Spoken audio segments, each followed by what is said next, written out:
के अंतर्गत उसको राष्ट्रपति को लेटर लिखना पड़ता है और राष्ट्रपति गवर्नर को आदेश निर्गत करता है, तब जाकर के हिंदी में मुकदमा दायर होता है। ये है पोजीशन। इसकी निंदा होनी चाहिए कि नहीं होनी चाहिए? होनी चाहिए ना।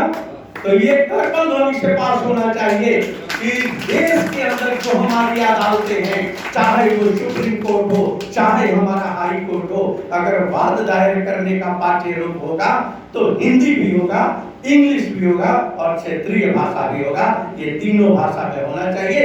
जो हमारी इच्छा उसमें हम अपना बात दायर कर सके। ठीक। नेक्स्ट, जैसा कि रियल हम लोग समाजवादी हैं, राष्ट्रीय समाजवादी जनक्रांति पार्टी एक ऐसी पार्टी है जो कि दावे के साथ कहती है कि हम समाजवादी हैं। ये मुलायम सिंह की पार्टी नहीं है, समाजवादी विचारधारा की पार्टी। अगर अपने प्लेटफॉर्म पर हम चर्चा करते हैं तो दिल से जोड़ने का काम करते हैं, तोड़ने का काम नहीं करते हैं। तो हमें ये कहने में कोई गुरेज नहीं है कि अगर समाजवाद को स्थापित करने के लिए, भारत की जनता को एक सूत्र में पिरोने के लिए अगर एक कॉमन एजेंडा हो जाता है कि देश के अंदर एक ऐसा प्रस्ताव भारत सरकार लाए कि कोई भी व्यक्ति अपने नाम के साथ अगर टाइटल जोड़ता है तो भारतीय जोड़े, अन्यथा कोई टाइटल की जरूरत ही नहीं है। टाइटल को हटा दिया जाए, भारतीय शब्द जुड़े, या तो अपना हम नाम लिखे। अगर इस पर हम लोग मंथन करके इसे भी अग्रसारित करते हैं तो हमें लगता है कि एक रूपता के लिए यह बहुत ही अच्छा रहेगा। एक अच्छा संदेश देंगे कि हम भारतीय हैं तो हमको भारतीय लिखने में क्या दिक्कत है। हमें नहीं जरूरत है सिंह लिखने की, हमें नहीं जरूरत है पटेल लिखने की, हमें नहीं जरूरत है राजभर लिखने की, हमें नहीं जरूरत है मिश्रा और पांडे लिखने की। अगर हम समाजवादी हैं, अगर रियल हम समाजवाद चाहते हैं तो हमें भारतीय कहने में गर्व महसूस होना चाहिए और उसे हमें एक्सेप्ट करना चाहिए। इसमें कहीं कोई संशय की जरूरत नहीं है। नेक्स्ट, आगे बढ़ते हैं।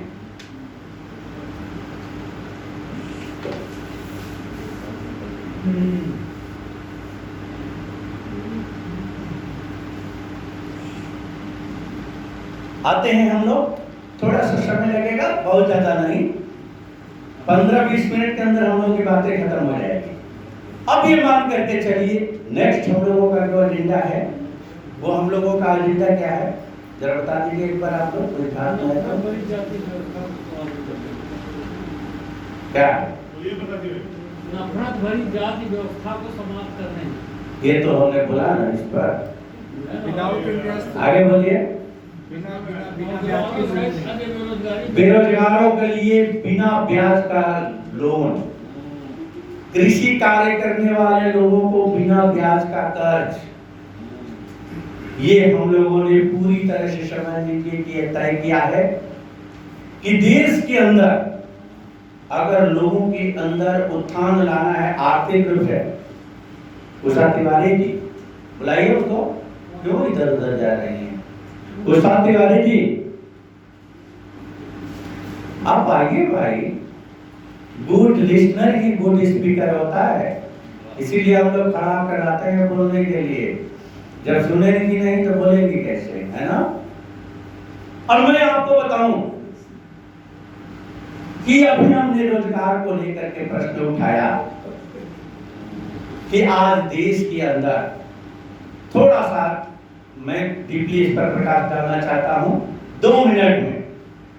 आज हम लोग मान के चलते हैं कि गुलामी के जंजीर में ये जकड़ा हुआ भारत है, इसको गुलाम बनाने वाले कौन है, उसका अगर पर्दाफाश मैं करना चाहूं तो मैं दावे के साथ कर सकता हूं कि मात्र 5% ऐसे लोग हैं जो कि पूरी तरह से अपने देश को गुलाम बना करके रखे हैं। तो 5% लोग हैं कौन? तो तथाकथित लोग ये सोचा करते हैं कि अब 5% बनाम 95% की लड़ाई होगी। कभी हुआ करती थी 90 बनाम 10% की लड़ाई, फिर होना शुरू हो गई 15% बनाम 85 की लड़ाई, और 5% बनाम 95 की लड़ाई कहां से आ गई? और रियल लड़ाई 5% बनाम 95 की है। मैं दावे के साथ कर सकता हूं कि 5% आबादी भ्रष्ट नेता, भ्रष्ट अधिकारी और भ्रष्ट पूंजीपति, ये दीन के खिलाफ हमारी लड़ाई है और दीन के खिलाफ भी हमारी आवाज बुलंद करने की जरूरत है। आज जिस दिन हम 95 बनाम 5 की लड़ाई अगर हम समझ लीजिए कि शुरू कर देते हैं कि गुलामी के जंजीर में जकड़ा हुआ भारत को हम मुक्त कराने का कार्य करेंगे। अब यहाँ पूछेगा कि ऐसा कैसे? अभी जैसे बिहारी सिंह जी अपने विचार को रख रहे थे, उस समय इन्होंने कहा कि 90% आय के संसाधनों पर 10% लोगों का कब्जा कैसे? भिन्न भिन्न तरीके से लोग कहते हैं, तो आप यहाँ क्लियर कर लीजिए। मैं क्यों कहता हूँ? मैं कहता हूँ कि प्राकृतिक रिसोर्सेज जो देश के अंदर हमारे हैं, चाहे हवा के रूप में हो, खनिज पदार्थ के रूप में हो, या कहीं भी किसी रूप में वो गैस के रूप में हो, या समझ लीजिए कि हमारी संगमरमर के खानों के रूप में क्यों ना हो, जो प्राकृत द्वारा प्रदत्त हमारे जितने भी संसाधन है, उस संसाधन पर अधिकार हमारा प्रत्येक नागरिक का है या नहीं है? बताइए, है ना? तो जब प्रत्येक नागरिक का अधिकार है तो ईमानदारी से सरकार को जो हमारे प्राकृतिक रिसोर्सेज से इनकम होती है उसको 1.35 करोड़ आबादी में डिवाइड कर देना चाहिए। इंसाफ तो यही करता है ना। हमारी लड़ाई यहाँ पर है कि 90% संपदा के मालिक 10% लोग कैसे हो गए। इनका अगर पर्दाफाश करना होगा तो राष्ट्रीय समाजवादी जनक्रांति पार्टी के पास वो विल पावर, वो कार्य करने की शैली है कि पर्दाफाश करने में टाइम नहीं लगेगा। सिर्फ इतना ही हम करेंगे, भ्रष्ट नेता, भ्रष्ट अधिकारी, भ्रष्ट पूंजीपति के ऊपर शिकंजा कसेंगे, 90% संपदा का पर्दाफाश हो जाएगा। 90% संपदा का पर्दाफाश हो गया, उसी को डिस्ट्रीब्यूट हमें कराना है। ये नेक्स्ट हमारा एजेंडा है, इस पर हम लोग चर्चा करेंगे आगे। तो मैं आपको विशेष करके ध्यान दिलाना चाहता हूं कि रोजगार अगर पैदा करना है, बेरोजगारी के लिए समझ लीजिए कि जो समस्या बेरोजगारी की क्रिएट हो गई है, इसी अगर हमें दूर करना है तो हमारी ये लड़ाई प्रबल तरीके से होनी चाहिए कि जो संसाधन है नंबर 2 के आय से अधिक संपत्ति की उसकी जांच होनी चाहिए और भ्रष्ट नेता, भ्रष्ट पूंजीपति, भ्रष्ट अधिकारी के ऊपर शिकंजा कसनी चाहिए। अगर सरकार ऐसा करती है तो सो फार बेटर, अगर नहीं करती है तो राष्ट्रीय समाजवादी जनक्रांति पार्टी आगे चल करके करने के लिए सरकार को विवश कर देगी या तो मजबूर कर देगी गद्दी छोड़ने के लिए। ये बहुत ही प्रबल एजेंडा है। तो इस मुद्दे को लेकर के हम लोग आगे बढ़ेंगे। अब विशेष करके रोजगार का अवसर तभी उपलब्ध होगा जबकि हैमरिंग करने की ये क्षमता होगी हमारी समझिए राजनीतिक दलों के अंदर जो सत्ता में स्थापित है। अगर नहीं है तो ये लड़ाई हमारी चलेगी, आगे भी लगातार चलेगी। सर क्लासेस है हमारी, फॉरेन के भी बच्चे उसमें इन्वॉल्व हैं, ऑनलाइन है, कोई बात नहीं और तो सुनना ही हमको। Thank you very much, sorry. बहुत अच्छा लगा। मैं डॉक्टर साहब के लिए चाहता हूं कि जो नाम तालियों से इनको पूजा करें।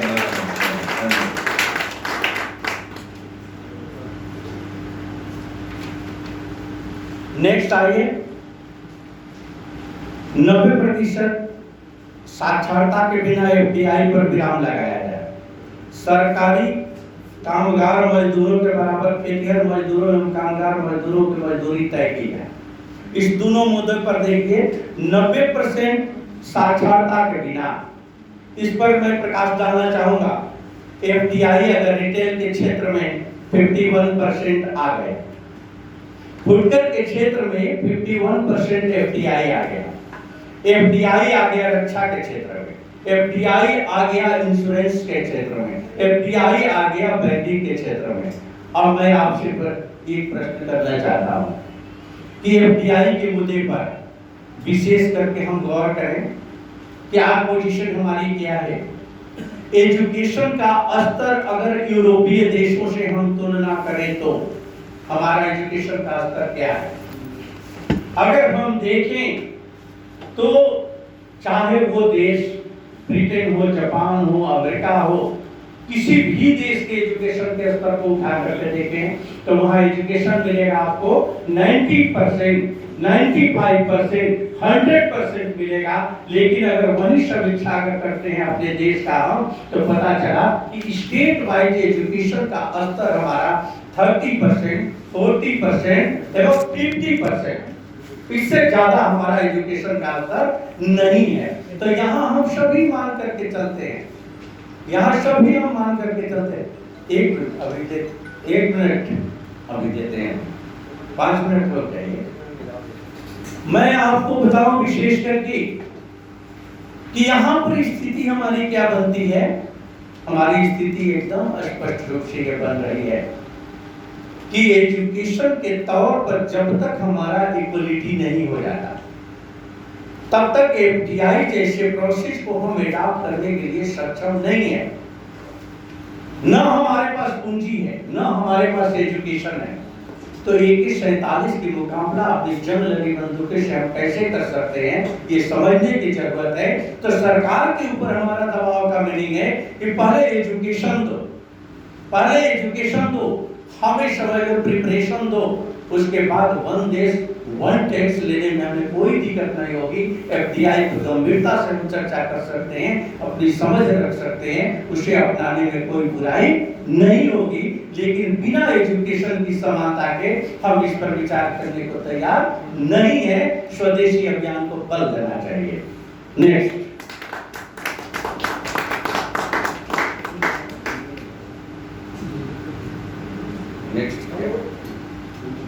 संविधान द्वारा प्रदत्त मौलिक अधिकारों का संरक्षण करते हुए अनुपालन सुनिश्चित किया जाए।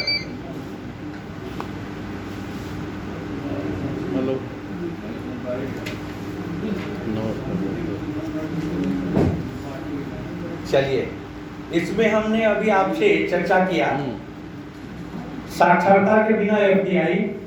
नेक्स्ट, सरकारी कामगार मजदूरों के बराबर के लिए मजदूर एवं कामगार मजदूरों की को मजदूरी तय किया जाए। जिस तरीके से सरकारी मजदूर है, अगर 500 रुपया पाता है वो पर डे के हिसाब से, या 15,000 रुपया वेतन पाता है, तो हमारी दिहाड़ी मजदूर का भी, जो कृषि मजदूर हो या समझ लीजिए कि जनरल मजदूर हो, इसकी भी मजदूरी फिक्स होना चाहिए जो सरकारी मजदूर का है। बराबर होना चाहिए कि नहीं होना चाहिए? होना चाहिए। ये भी प्रस्ताव हम लोग पारित करते हैं। नेक्स्ट चलिए, किसानों को अपने पैदावार का मूल्य तय करने का अधिकार दिया जाए। ये सच्चाई है। पैदावार अगर हमारी होती है तो मूल्य तय करने का अधिकार हमें मिलना चाहिए। इसमें सरकार का कोई हस्तक्षेप नहीं होना चाहिए। तो ये भी, इस पर अगर आप बोलना चाहेंगे तो आपको सादर आमंत्रित किया जाएगा, आप बोलेंगे।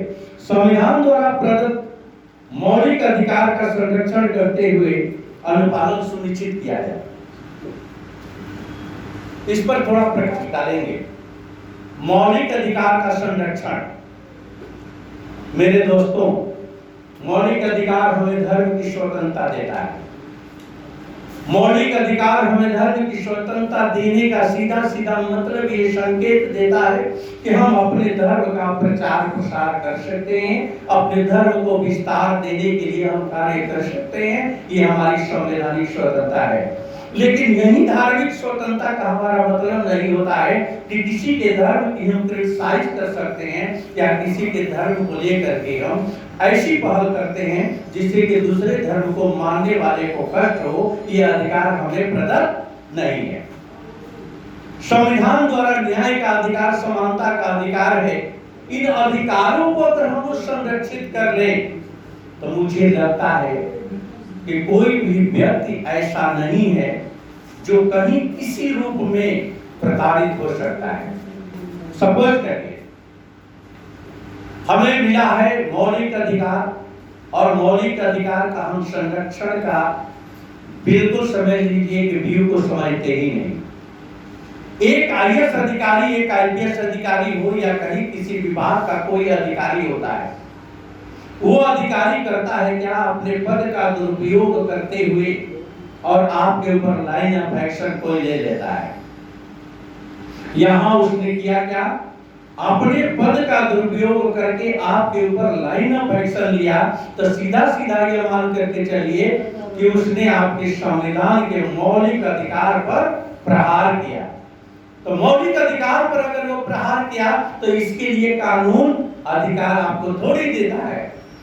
यानी मौलिक अधिकार को छेड़ना, संविधान को छेड़ने का मतलब होता है कि ऑटोमेटिक वो कानून, जिस कानून का वो इस्तेमाल करता है, वो निष्प्रभावी होता है। तो यहाँ एकदम बिल्कुल क्लियर कट है, मान करके चले ये सच्चाई है कि आर्टिकल 13 के अंतर्गत, आर्टिकल 13 विधि की परिभाषा, विधि की परिभाषा एकदम स्पष्ट शब्दों में यह इंगित करती है, यह अधिकार आपको आम नागरिक को देती है कि कहीं भी किसी तरीके का कोई लाइन ऑफ एक्शन गलत तरीके से अधिकारी लेता है, चाहे वो कितना बड़ा पावरफुल व्यक्ति है, तो वो लिया गया एक्शन अपने आप निरस्त हो जाता है। और निरस्त होने के बाद पनिशमेंट के तौर पर आपकी आईपीसी की धारा 211 के अंतर्गत उस पर लाइन ऑफ एक्शन तय हो जाता है। कितना बड़ा अधिकार है ना?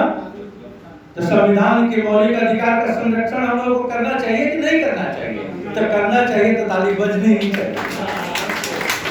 सच्चाई है तो ताली बजनी चाहिए। गलत थोड़ी मैं कह रहा हूँ ताली बजाने के लिए। आप नहीं बजा रहे तो बजवाएंगे ही, बजाना तो पड़ेगा, क्योंकि अगर गलत हो तो कहिए नहीं बजाएंगे, तो मैं सुनूंगा कि आप बताइए क्या सही है, फिर मैं आपसे सुनूं। मुझे नेतृत्व करने की कोई शौक नहीं है। मैं दावे के साथ कहता हूं कि अगर आपके अंदर कैपेबिलिटी है, आपके अंदर वो क्षमता है, नेतृत्व कर सकते हैं, तो मुझे जरा सा भी गुरेज नहीं है। आप आगे बढ़िए, हम आपका सहयोग करने के लिए तैयार हैं।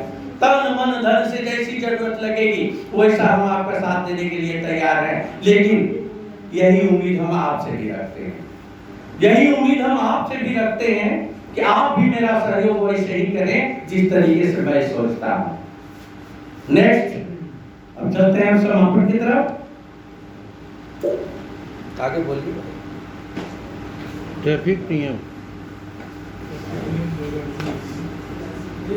16 ट्रैफिक नियम, हाँ 15-16 ट्रैफिक नियमावली 2019, सीएए के मुद्दा आर्टिकल 14 और 15 और कृषि अधिनियम 2020।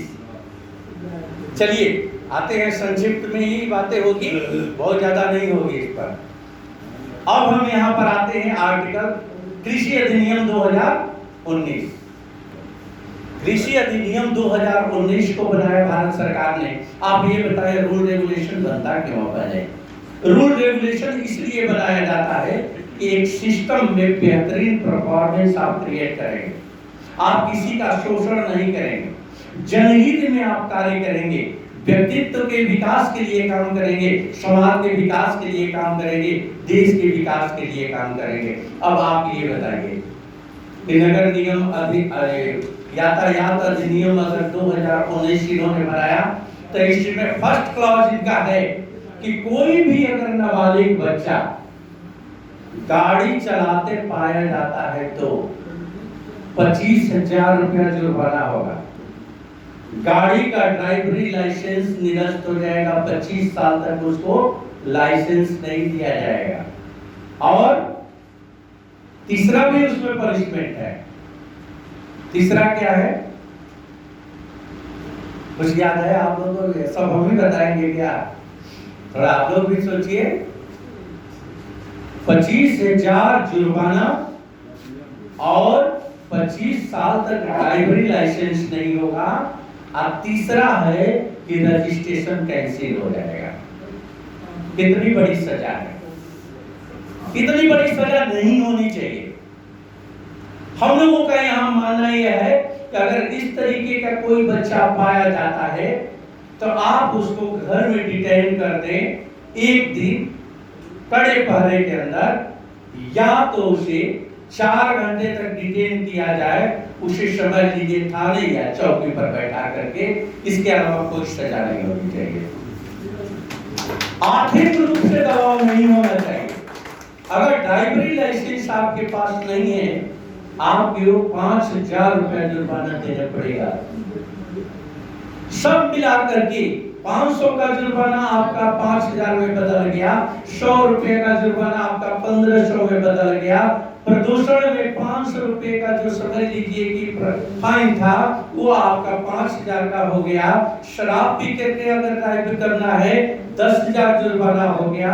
आपको 100 रुपया जहां पेनल्टी देना होता हेलमेट को लेकर के, वहां 1,000 रुपया देना होता है। तो हमारा यहाँ मानना है कि आर्थिक रूप से इस जनता की कमर तोड़ने वाली सरकार को हमें मुंह तोड़ जवाब देने की जरूरत है कि तुम पनिशमेंट के तरीके को बदलो, हमें डिटेन करके 2 घंटे चौराहे पर रोक दो। ड्राइवरी लाइसेंस अगर बनाना है तो तुम वो सुविधा उपलब्ध कराओ, चौराहों पर उपलब्ध कराओ वो सुविधा। हेलमेट की सुविधा, हेलमेट की दुकान चौराहे पर रखो। ड्राइवरी लाइसेंस बनाने की सुविधा को और सुगम बनाओ, लेकिन आर्थिक रूप से शोषण बंद करो। तो आर्थिक रूप से शोषण के विरोध मैं चाहता हूं कि यातायात अधिनियम 2019 का भी विरोध होना चाहिए। अब आगे चलते हैं हम लोग कृषि अधिनियम 2020। कृषि अधिनियम 2020 पर हम संक्षिप्त प्रकाश डालना चाहते हैं कि इन्होंने किया क्या कि कृषि अधिनियम 2020 के अंतर्गत सबसे पहला प्रहार इन्होंने किया कि 1955 में खाद्य अधिनियम जो बना था, तो खाद्य अधिनियम के अंतर्गत आप करते क्या थे कि खाने पीने की वस्तुओं का संग्रह जो आप करते थे, तो एक लिमिटेशन सरकार ने बना रखा था कि आपको 10 क्विंटल से ज्यादा स्टोर करने का अधिकार नहीं है। 1955 के अंतर्गत इन्होंने किया क्या कि 1955 को समाप्त करके और अलाउ कर दिया बड़े बड़े उद्योगपतियों, बड़े बड़े पूंजीपतियों को कि तुम जितना चाहो उतना खाद्य सामग्री का एकत्रीकरण कर सकते हो। और खाद्य सामग्री का जमोड़ा करने का सीधा सीधा मतलब है कि एक सिंपल सा उदाहरण अगर हम देखते हैं कि पंजाब के अंदर अगर गेहूं पैदा हुआ और गेहूं की खरीदारी किसी पूंजीपति ने कर लिया और करने के बाद उसने स्टोर कर दिया, तो क्राइसिस हो गया पंजाब में, गेहूं आपको नहीं मिलेगा।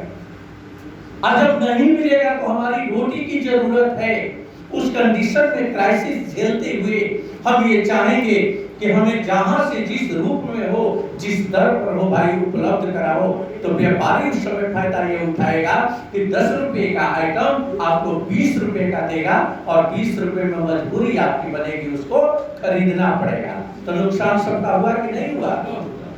किसान का तो नुकसान हुआ ही, आम जनता का भी नुकसान हुआ। आम जनता भी सफर हुई कि 10 रुपए की महंगाई 20 रुपए की स्थापित हो गई। अब 20 रुपए में खरीदने के लिए वो विवश हो गई। दूसरा आ जाइए, मंडी समिति समाप्त करने की पहल। मंडी समिति समाप्त करने की पहल क्या है?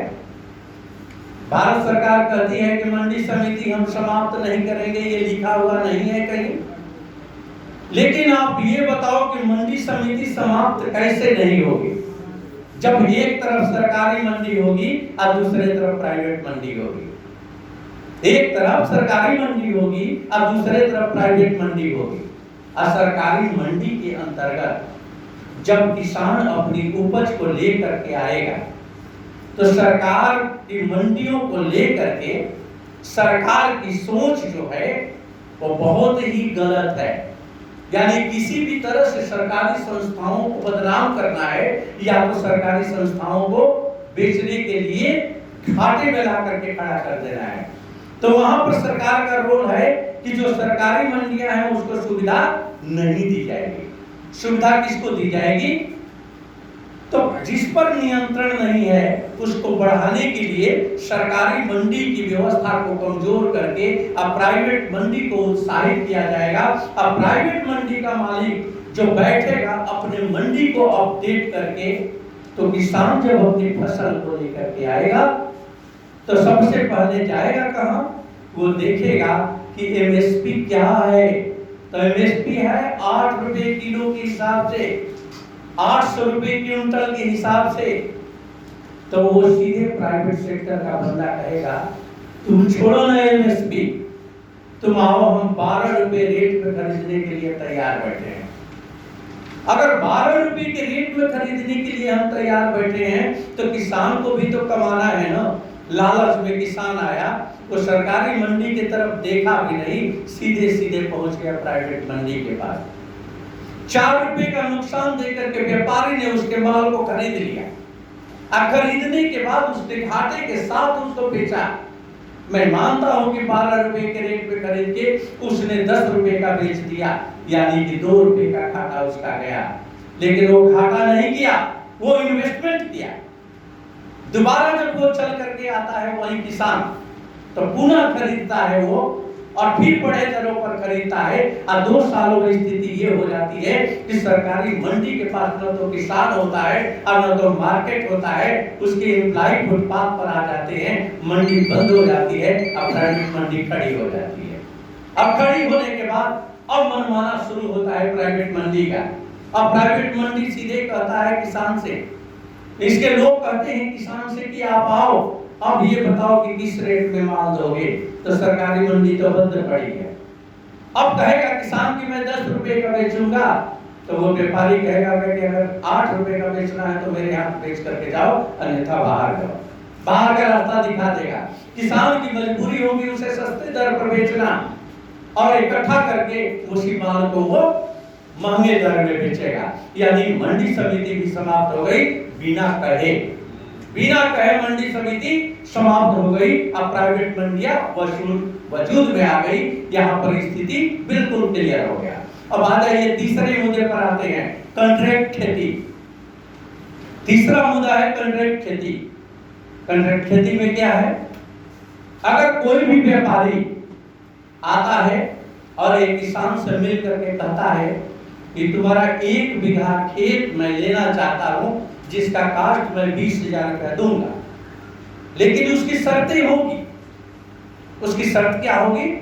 उसकी शर्त ये होगी कि जो उपज होगी, वो उपज का जो समल जो अन्न होगा, चाहे गेहूं हो, चावल हो या मक्का हो, उसका साइज ये होगा। आलू हो, प्याज हो, उसका साइज मेरे तरफ से निश्चित होगा। खाद्य मैं दूंगा, पानी की व्यवस्था मैं करूंगा, और दवाएं जो लगेगी वो मेरे तरफ से होगी, आप उसकी निगरानी करोगे।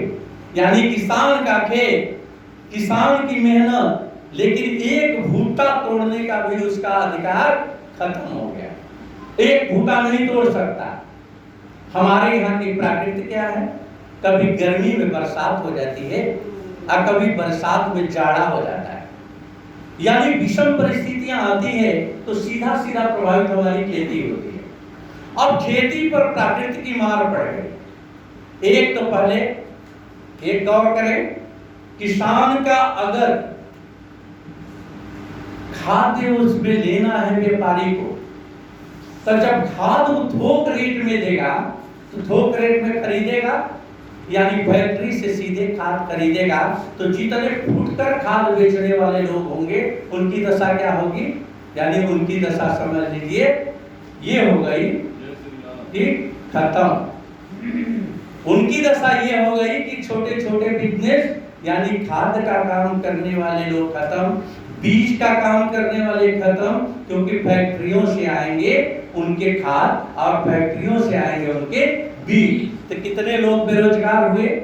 और इसके साथ साथ जब सपोज करिए कि उपज हमारी उस कॉन्ट्रैक्ट के हिसाब से नहीं हुई, यानी हमारी जो फसल है वो फसल कमजोर हुई, तो कमजोर होने के बाद स्थिति हमारी क्या हुई कि हमारा जो कॉन्ट्रैक्ट था वो टूट गया। और जब कॉन्ट्रैक्ट टूट गया उस कंडीशन में स्थिति ये हो गई कि अब विवाद व्यापारी और किसान के बीच शुरू हो जाएगा। किसान ये कहेगा कि नहीं, हम आप क्या कर सकते हैं, यह तो प्रकृति की आपदा की मार है, हम इसमें क्या कर सकते हैं। अब व्यापारी ये कहेगा नहीं, तुमने जो कॉन्ट्रैक्ट किया था उसके अंतर्गत तुम्हारा तो समझ लो कि कोई है ही नहीं, फसल है ही नहीं, तो तुम्हारा हमारा कॉन्ट्रैक्ट का कोई मतलब नहीं, 20,000 रुपए तुम हमें वापस दो। तो 10 रुपया कमाने की जगह किसान तो समझ लीजिए कि पंगु हो गया। अब यहाँ पर स्थिति क्या है?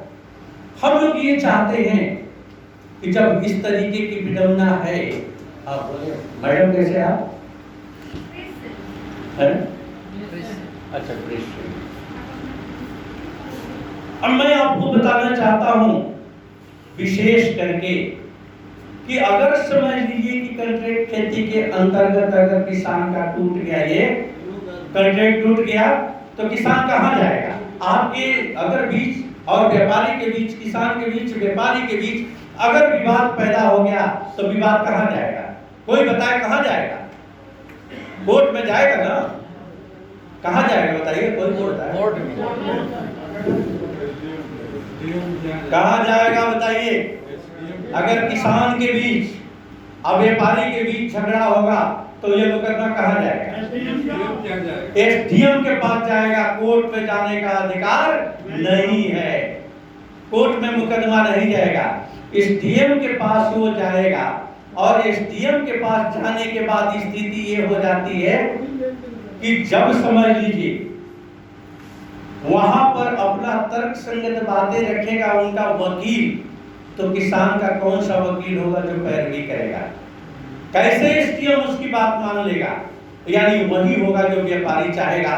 तो किसान के लिए, आम जनता के लिए कृषि कानून बिल्कुल घातक है और इसका विरोध होना चाहिए। राष्ट्रीय समाजवादी जनक्रांति पार्टी इसका पुरजोर समर्थन करती है और किसानों के पक्ष में इस लड़ाई में कदम से कदम मिलाकर चलने का काम करेगी। ये हम लोग हैं। आगे बढ़ते हैं।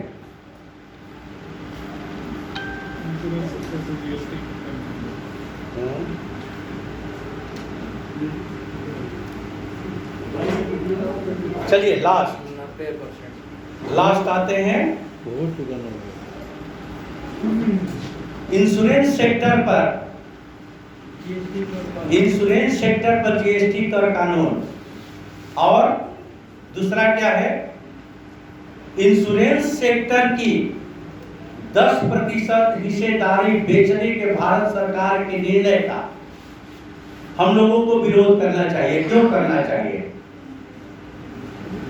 ध्यान दें, जीएसटी जैसा कर कानून हम लोग एक्सेप्ट नहीं करते। इसका रीजन है कि इंश्योरेंस एक कॉन्ट्रैक्ट है और जब पॉलिसी धारक और इंश्योरेंस कंपनी के बीच एक कॉन्ट्रैक्ट होता है तो उस कंडीशन में एक शर्तें होती है हमारी। वो शर्त क्या होती है? आप हमें प्रीमियम देंगे, प्रीमियम के बदले हम आपका रिस्क कवर करेंगे। आप हमें प्रीमियम देंगे, एक निश्चित टाइम पर हम आपका पैसा रिफंड करेंगे और उसके साथ आपको बोनस देंगे। और आप अपनी पॉलिसियों को लोन ले सकते हैं या सरेंडर कर सकते हैं। आप ये बताइए, हम पैसा दे रहे हैं, हम अपना प्रीमियम दे रहे हैं। अगर मैंने प्रीमियम जमा किया और चेक अगर हमारा सीडी हो गया तो उस पे ब्याज पर भी जीएसटी हमें देना होगा। हमने अपनी पॉलिसी लिया है और पॉलिसी पर हमने लोन ले लिया और लोन का अगर हम ब्याज चुकता करने जा रहे हैं तो हमें जीएसटी देना पड़ेगा। अगर हमने समझ लीजिए कि अपनी पॉलिसी लिया, पॉलिसी का प्रीमियम जमा करने जा रहे हैं तो प्रीमियम पर हमें जीएसटी देना होगा। अरे ये जीएसटी है कि जरिया कर्ज है। हम अपना पैसा दें और ऊपर से जीएसटी दें तो हम इंश्योरेंस क्यों कराएंगे? और ऐसा क्यों? तो हम लोग चाहते हैं कि इंश्योरेंस सेक्टर से जीएसटी कर कानून वापस लिया जाए। होना चाहिए ना? नेक्स्ट, इंश्योरेंस सेक्टर के अंतर्गत भारत सरकार की 100% हिस्सेदारी है। ये लास्ट हम लोग चलते हैं। ये लास्ट हम लोगों का मुद्दा है जो विश्वा है। इंश्योरेंस सेक्टर के अंतर्गत 100% हिस्सेदारी होती है भारत सरकार की। भारत सरकार ने कहा कि हमें पैसे की जरूरत है, 10% भारत सरकार अपनी हिस्सेदारी का बेचेगी। अपनी हिस्सेदारी का शेयर भारत सरकार बेच देगी। बेचने का मतलब क्या होता है? बेचने का सीधा सीधा मतलब है कि 10% जो हिस्सेदारी है जो भी बंदा खरीदेगा, अगर 100% LIC के फायदे होते हैं तो 10% का मालिक वो बंदा हो गया, वो बंदा हो गया। और सरकार के नियत में खोट है तो इंश्योरेंस सेक्टर को ये कमजोर करना शुरू करेंगे। कमजोर करना जब शुरू करेंगे, उस कंडीशन में स्थिति हमारी क्या होगी, जो 10% हम बेचने का इनका निर्णय है, वो निर्णय आगे चल करके जब LIC की स्थिति कमजोर होगी तो कहेंगे कि अब हम 20% बेचेंगे, फिर बोलेंगे हम 30% बेचेंगे, और कहीं ये 50% से ऊपर बेच दिए तो भारतीय जीवन बीमा निगम क्या हुआ, प्राइवेट हो गया। क्या होना चाहिए भारतीय जीवन बीमा निगम प्राइवेट नहीं होना चाहिए, क्योंकि सरकारी का मुहर है, सरकारी का गुडविल है, सरकारी का एक अगर देखा जाए तो सुरक्षा कवच है। तो भारतीय जीवन बीमा निगम को प्राइवेट करने के षड्यंत्र का राष्ट्रीय समाजवादी जनक्रांति पार्टी विरोध करती है। साथियों, लगभग हम लोगों की सारी चर्चाएं पूरी हो गई। अब आगे चल करके हम लोग हल्का फुल्का कुछ न कुछ फिर नाश्ता हम लोग लेंगे, और लेने के पश्चात आज राष्ट्रीय कार्यकारिणी का गठन होगा। गठन द सेंस ये मान करके चलिए कि राष्ट्रीय कार्यकारिणी का कार्यकाल